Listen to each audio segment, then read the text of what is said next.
വചനം മുമ്പിൽ വെക്ക്, വേറൊന്നും വേണ്ട. ബൈബിൾ തുറന്ന് വായിക്കേ. പരിശുദ്ധാത്മാവ് വചനം ആത്മാവും സത്യവുമായതുകൊണ്ട് അത് പ്രവർത്തിച്ചോളൂ. അത് ഇരുന്ന് വായിച്ചാൽ മതി.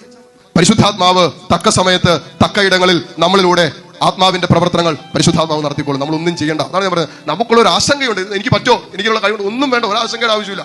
ദൈവമാണ് വിളിച്ചതെങ്കിൽ ദൈവത്തിന് വേണ്ടി ഒരു മെച്ചപ്പെട്ട ദാസരാകാൻ ഒരു കരുത്തെടുത്താൽ, ഒരു തീരുമാനമെടുത്താൽ നിന്നെ എങ്ങനെ മാനിക്കണമെന്നുള്ളത് കർത്താവിനറിയാം. ഇന്നോളം സുവിശേഷത്തെ മാനിച്ചവനെ, യേശുവിനെ മാനിച്ചവനെ യേശു മാനിക്കാതിരുന്നിട്ടില്ല. ദൈവത്തെ മാനിക്കാൻ തയ്യാറാണോ? നിശ്ചയമാണ്, ഉറപ്പാണ് പ്രിയപ്പെട്ടവർ. അതുകൊണ്ട് നമുക്കിനി സമയമില്ല, കളയാൻ സമയമില്ല. അതുകൊണ്ട് വചനം പറയും, നിങ്ങളുടെ സമയം വെറുതെ കളയരുത്. നമുക്കിനി സമയമില്ല, ഒരു മിനിറ്റ് നമുക്ക് കളയാനില്ല. എല്ലാ നിമിഷവും ഈശോയ്ക്ക് വേണ്ടി ചിന്തിച്ച്, യേശുവിന് വേണ്ടി ചലിപ്പിച്ച്, യേശുവിന് വേണ്ടി ജീവിതത്തിന്റെ തീരുമാനങ്ങൾ ക്രമപ്പെടുത്തി.